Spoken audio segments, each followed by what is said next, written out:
আসসালামু আলাইকুম। আজকের টিউটোরিয়ালটি হলো যারা অনলাইনে বিভিন্ন ধরনের বিজনেস করে থাকেন, ফেসবুক পেজের মাধ্যমে বিজনেস করে থাকেন বা আ টিকটকের মাধ্যমে বিজনেস করে থাকেন, ইনস্টাগ্রামের মাধ্যমে বিজনেস করে থাকেন। হোয়াটএভার আপনি যেকোনোভাবে বিজনেস করতে পারেন। সেক্ষেত্রে তাদের ই-কমার্স ওয়েবসাইট প্রয়োজন পড়ে। আজকের টিউটোরিয়ালটি তাদের জন্যে। আমি দেখাবো কিভাবে আপনি কোড ক্যানিয়ন থেকে একটি রেডি কোড পারচেজ করবেন। রেডি কোড পারচেজ করার পরে সেই কোডটি কিভাবে আপনি একটি আলাদা হোস্টিং প্যানেলে ইনস্টল করবেন, সকল ভিডিও। চলুন শুরু করা যাক।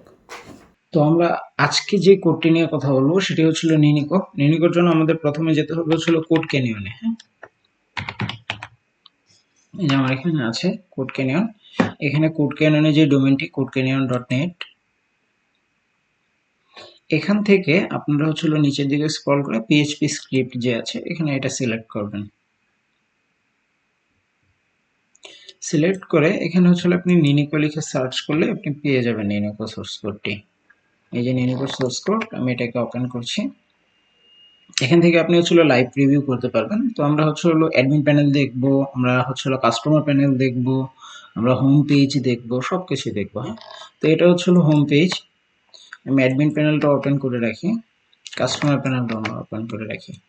তো আমরা এটা হোম পেজ। আপনি দেখেন খুবই চমৎকার একটি ওয়েবসাইট ই-কমার্স ওয়েবসাইট নিনিকো। পার্সোনালি আমার কাছে খুবই ভালো লাগে নিনিকো ওয়েবসাইটটি। আপনি এখানে আপনার সকল প্রোডাক্ট আপলোড করতে পারবেন, আপনার যে কোনো ক্যাটাগরির প্রোডাক্ট হতে পারে। হ্যাঁ, এখান থেকে শপ আছে, পেজ আছে, ব্লগ আছে, কন্টেন্ট আছে। খুবই চমৎকার একটি ওয়েবসাইট। আমার কাছে ব্যক্তিগতভাবে আমি আবারও বলবো এটা আমার কাছে খুবই ভালো লাগে। তো এটা ফ্রন্ট পেজ, আর এটার অ্যাডমিন প্যানেল যেটা সেটা এরকম। আপনি এখান থেকে ই-কমার্স প্যানেল থেকে সকল অর্ডার ম্যানেজ করতে পারবেন। আমি ই-কমার্স অর্ডারে ক্লিক করি।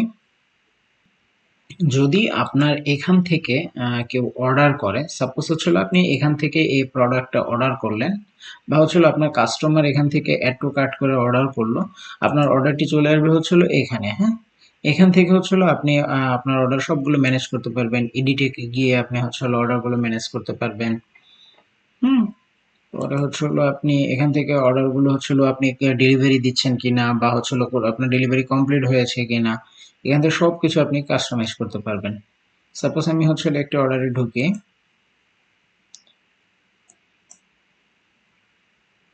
এখানে আপনার দেখাচ্ছে অর্ডার কমপ্লিট, এটা পেন্ডিং। আপনি নতুন করে চাইলে কাস্টমাইজলি অর্ডার ক্রিয়েটও করতে পারবেন।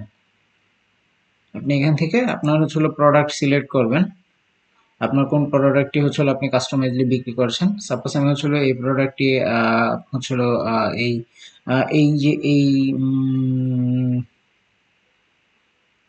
সাপোজ আমি এটাই সিলেক্ট করলাম। সিলেক্ট করার পরে এখান থেকে আমি কমপ্লিট অর্ডার করে দিতে পারবো। পেমেন্ট মেথড আমি কি মোবাইলের মাধ্যমে নিয়েছি কিনা, এসএসএল কমার্সের মাধ্যমে নিয়েছি কিনা। মূলত নিনিকো খুবই চমৎকার একটি ই-কমার্স ওয়েবসাইট। এটি বাংলাদেশের যে এসএসএল কমার্স আছে, বাংলাদেশের এসএসএল কমার্স সাপোর্টেড। আপনি চাইলে এটা দিয়ে আপনার ওয়েবসাইট দিয়ে বিকাশ, নগদের মাধ্যমে বা ব্যাংক ট্রান্সফারের মাধ্যমে আপনি আপনার ওয়েবসাইটে পরিচালনা করতে পারবেন। তো এটা সেটিং প্যানেল, আর কাস্টমার প্যানেল ওখানে। আমি আজকে দেখাবো কিভাবে আপনি নতুন করে নিনিকো ইনস্টল করবেন। আমার এখানে নিনিকোর যে সোর্স কোডটা আছে এখান থেকে আমার নিনিকোর সোর্স কোডটি পারচেস করা আছে, কিনা আছে। তো আমি দেখবো সি প্যানেলে আজকে কিভাবে নিনিকো ইনস্টল করবেন। এই জন্য আমাকে প্রথমে যেতে হবে সি প্যানেলে। এটা আমার ডোমেইন adarsh.com। তো আমার আমি আমার সি প্যানেলে লগ ইন করবো।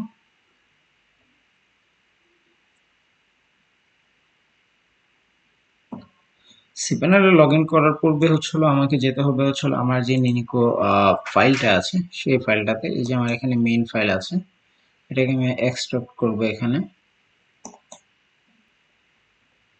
আপনারা যদি কেউ এই ধরনের ওয়েবসাইট ইনস্টল করতে চান, বা কারো সাপোর্ট প্রয়োজন পড়ে, আপনারা আমার সাথে যোগাযোগ করতে পারেন। আপনার যদি একটি কন্ট্রোল প্যানেল থাকে, আপনার যদি একটি ডোমেইন থাকে, তাহলে কিন্তু আপনি খুব সহজেই এরকম রেডিও ওয়েবসাইটের মাধ্যমে আপনার যে কোনো ই-কমার্স যাত্রা শুরু করতে পারেন। আপনার ব্লগ শুরু করতে পারেন, নিউজ পেপার ওয়েবসাইট শুরু করতে পারেন, যে কোনো ধরনের ওয়েবসাইট শুরু করতে পারেন। তো আমার নিনিকো যে জিপ ফাইলটি আছে সেটা এক্সট্রাক্ট করা শেষ। আমি মেইন ফাইলে যাব। মেইন ফাইলে গেলে আমাকে এই ধরনের ফাইল দেখাবে। হ্যাঁ, এখান থেকে আমার ডাটাবেস যেটা আছে, এই যে ডাটাবেসটা আমার পার্সোনালি ডাউনলোড করে রেখে দিতে হবে। অথবা হচ্ছে ডাটাবেসটা আমরা পরবর্তীতে ডাউনলোড করব, এই মুহূর্তে আমরা ডাটাবেস ডাউনলোড করছি না। তো এই কোডটি ইনস্টল করার জন্য প্রথমত হচ্ছিল আপনাকে সি প্যানেলে আসতে হবে, বা হচ্ছিল আপনার যে হোস্টিং কন্ট্রোল প্যানেল আছে হোস্টিং কন্ট্রোল প্যানেলে আসতে হবে। হোস্টিং কন্ট্রোল প্যানেলে আসার পরে এখানে ফাইল ম্যানেজার নামে যে অপশনটি আছে ফাইল ম্যানেজারে ক্লিক করবেন। ফাইল ম্যানেজারে ক্লিক করার পরে আপনি হচ্ছিল আপনার এই স্ক্রিপ্টটি সাবডোমেইন ইনস্টল করতে চাচ্ছেন, নাকি হচ্ছিল মেইন ডিরেক্টরিতে ইনস্টল করতে চাচ্ছেন, মানে মেইন ডোমেইন ইনস্টল করতে চাচ্ছেন, এটা হচ্ছিল আপনাকে আগে বুঝতে হবে। আমি চাচ্ছি হচ্ছিল আমার যে আদর্শ.com যে ডোমেইনটা আছে এই মেইন ডোমেইনে হচ্ছিল আমার এই নিনিকো স্ক্রিপ্ট ইনস্টল করব। এর জন্য হচ্ছিল পাবলিক এসটিএমএল এ যাব। পাবলিক এসটিএমএল এ গিয়ে আপলোড নামে যে অপশনটি আছে আপলোডে ক্লিক করব।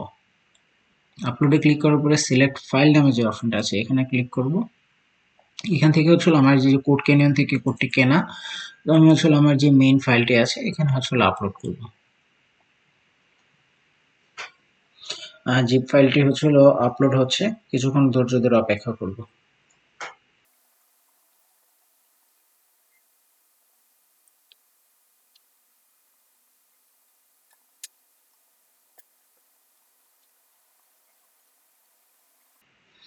আপলোড কমপ্লিট হয়ে গেলে আমি হচ্ছিল আমার যে পূর্বে যে ফাইল ছিল ফাইল ম্যানেজারে আমি এখানে আসবো। এখানে আসার পরে এই যে আমার যে জিপ ফাইলটি আছে এটাকে আমাকে এখানে এক্সট্রাক্ট করতে হবে। সরি,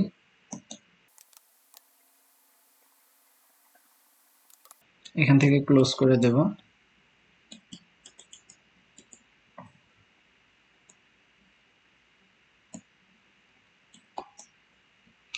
এখান থেকে ক্লোজ করে দেওয়ার পরে আমার যে জিপ ফাইলটি আছে এটা আমি ডিলিট করে দেব, পার্মানেন্টলি ডিলিট করে দেব। পরবর্তীতে আমার যে মেইন ফাইলগুলো আছে এই মেইন ফাইলগুলো সিলেক্ট করে আমার যে মেইন ডিরেক্টরি রুট ডিরেক্টরি আছে রুট ডিরেক্টরিতে নিয়ে আসতে হবে আমাকে। এই যে মেইন নামে যে ফোল্ডার আছে এখান থেকে সরিয়ে আমাকে হচ্ছিল পাবলিক আন্ডারস্কোর এসটিএমএল যে ফোল্ডার আছে এখানে আনতে হবে। এখন আমি যদি পাবলিক আন্ডারস্কোর এসটিএমএল এ ক্লিক করি তাহলে হচ্ছিল এখানে আমার সকল ফাইলগুলো দেখতে পারবো। এখানে হচ্ছিল আমার ডাটাবেস নামে হচ্ছিল ডাটাবেস ডট এসকিউএল নামে একটি ফোল্ডার দেখাচ্ছে, ফাইল দেখাচ্ছে, এটা আমার ডাউনলোড করতে হবে। ডাবল ক্লিক করে আমি এখানে ডাউনলোড করে নিলাম। আমার ডাটাবেসটি ডাউনলোড হয়ে গিয়েছে। এরপর আমাকে যেতে হবে সি প্যানেলে, বা আমার আবার যে আপনার কন্ট্রোল প্যানেল আছে সেই কন্ট্রোল প্যানেলে আপনাকে আসতে হবে। এসে এখান থেকে আপনাকে ম্যানেজ মাই ডাটাবেস নামে যে টুলসটা আছে এখানে ক্লিক করতে হবে। এখান থেকে আপনাকে একটি ডাটাবেস ক্রিয়েট করে নিতে হবে। তো আপনি ম্যানেজ মাই ডাটাবেস থেকে ডাটাবেস ক্রিয়েট করতে পারেন, অথবা আপনি এখান থেকে দেখবেন যে ডাটাবেস উইজার্ড নামে একটা অপশন আছে। হ্যাঁ, এই যে এখানে আপনি ডাটাবেস উইজার্ড নামে একটা অপশন দেখতে পাবেন, ডাটাবেস উইজার্ড থেকেও আপনি ডাটাবেস ক্রিয়েট করতে পারবেন। তো আমরা সুন্দরভাবে আপনাদের দেখিয়ে দেখিয়ে কাজ করতে চাই, যারা নতুন আছে তারা শিখতে পারবে। এই জন্য আমরা ম্যানেজমেন্ট ডাটাবেসের যে অপশনটা আছে এখানে ক্লিক করব। এখান থেকে আমার যে হোস্টিং ইউজার নেম আছে ইউজার নেম শো করবে। এখান থেকে আমরা ডাটাবেস দিই পিএইচপি সরি আমরা নিনিকো ডিভি দিলাম। হ্যাঁ, দিয়ে ক্রিয়েটে ক্লিক করব। সরি, নিনিকো ডিভি দিয়ে ক্রিয়েটে ক্লিক করব। আমার ডাটাবেসটি ক্রিয়েট হয়ে গিয়েছে। আমি আবার ব্যাকে যাব। এখন আমাকে কি করতে হবে, এখন আমাকে ইউজার ক্রিয়েট করতে হবে। হ্যাঁ, এই যে এখান থেকে নিনিকো ডিভি ইউজার ক্রিয়েট করে এখান থেকে পাসওয়ার্ড জেনারেট করতে হবে। পাসওয়ার্ডটি অবশ্যই আমাকে কপি করে রেখে দিতে হবে, কারণ কিছুক্ষণ পরে আমার পাসওয়ার্ডটি প্রয়োজন পড়বে। আমি ক্রিয়েট ইউজার দিলাম। ক্রিয়েট ইউজার দেওয়ার পর আমাকে আবার ব্যাকে আসতে হবে। এখন আমাকে ডাটাবেসের সাথে ডাটাবেসের যে ইউজার আছে এই দুটাকে কানেক্ট করিয়ে দিতে হবে। তো আমার এখানে লেখা আছে আদর্শ নিনিকো ডিবি ইউজার, আমার ডাটাবেসটা আদর্শ নিনিকো ডিবি। আমি অ্যাডে ক্লিক করলাম। অ্যাডে ক্লিক করার পরে অল প্রিভিলেজ দিয়ে দেবো আমি, দিয়ে মেক চেঞ্জ। আমার ডাটাবেসটি ক্রিয়েট হয়ে গিয়েছে। তো আমি এখন চলে যাব আমার যে পিএইচপি মাই অ্যাডমিন নামে যে টুলসটা আছে এখানে। পিএইচপি মাই অ্যাডমিন,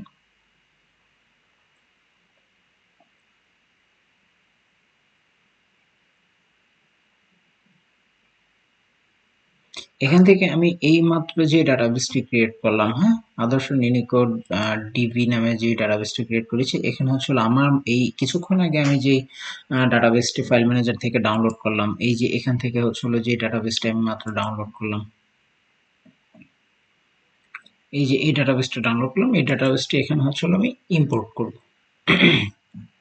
এর জন্য আমাকে ইম্পোর্টে ক্লিক করতে হবে। ইম্পোর্টে ক্লিক করার পরে এখান থেকে ফাইল চুজ করতে হবে। এই যে আমার ডাটাবেসটি, আমি ডাটাবেসটি সিলেক্ট করলাম, ওপেনে ক্লিক করলাম, নিচে এখান থেকে ইম্পোর্টে ক্লিক করব।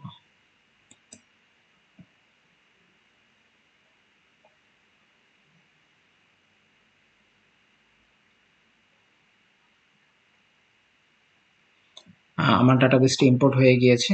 এখন হচ্ছে আমি কিছুক্ষণ আগে যে ডাটাবেসটি ক্রিয়েট করলাম, আমার ডাটাবেসের সাথে আমার যে ফাইল আছে, আমার ফাইলে কানেক্ট করে দিতে হবে। এর জন্য আমাকে আমার ফাইল ম্যানেজারে যেতে হবে। তো আপনার ডাটাবেসটি ইম্পোর্ট হওয়ার পরে আপনার ডাটাবেসের সাথে হচ্ছে আপনার যে ফাইল আছে ফাইলে কানেক্ট করে দিতে হবে। এর জন্য আপনাকে ইএনবি তে যেতে হবে। ইএনবি তে গিয়ে হচ্ছে এডিটে যাবেন। এডিটে গিয়ে আবারও এডিটে যাবেন। এডিটে গিয়ে এখান থেকে হচ্ছে আপনাকে ডাটাবেসের সাথে কানেক্ট করে দিতে হবে। আমরা যদি হচ্ছে এখানে যাই, তাহলে এখানে হচ্ছে ডাটাবেস নেম হচ্ছে লারাভেল দেখতে পারবো আমরা। তো আমরা হচ্ছে আমাদের পাসওয়ার্ডটি আগে দেই।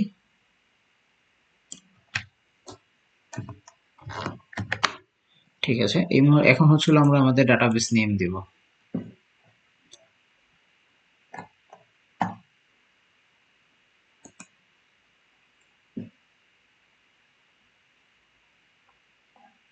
আমাদের ডাটাবেস নেম ছিল আদর্শ কো নিনিকো বিডি ডিভি।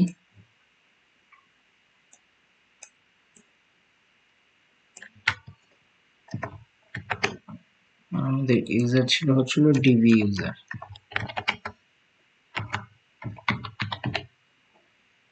আমাদের পাসওয়ার্ড ছিল এটা।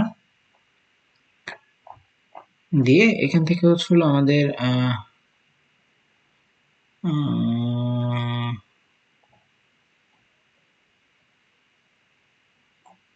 এখান থেকে কিছু চেঞ্জ করতে হবে না, সেভ চেঞ্জে ক্লিক করব।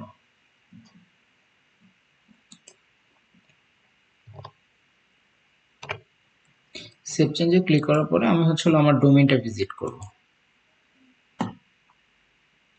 আমার ডোমেইন ছিল adarsh.co।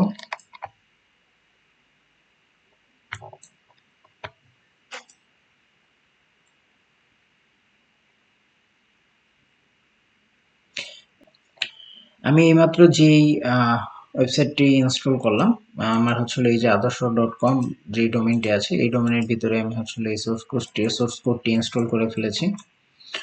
তো এখানে আমি সকল ধরনের কাজ করতে পারবো। এখান থেকে আমি অ্যাডমিন প্যানেলে লগ ইন করতে পারবো, সব করতে পারবো। অ্যাডমিনে যদি যাই, তাহলে এখান থেকে আমি আমার অ্যাডমিনে লগ ইন করতে পারবো।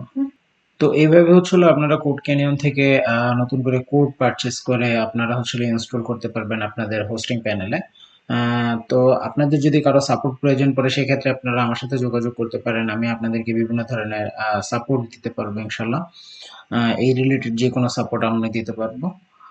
এছাড়াও আপনারা আমার চ্যানেলটি সাবস্ক্রাইব করে রাখবেন বিভিন্ন ধরনের নতুন নতুন টেক টিউটোরিয়াল পেতে। ধন্যবাদ সবাইকে।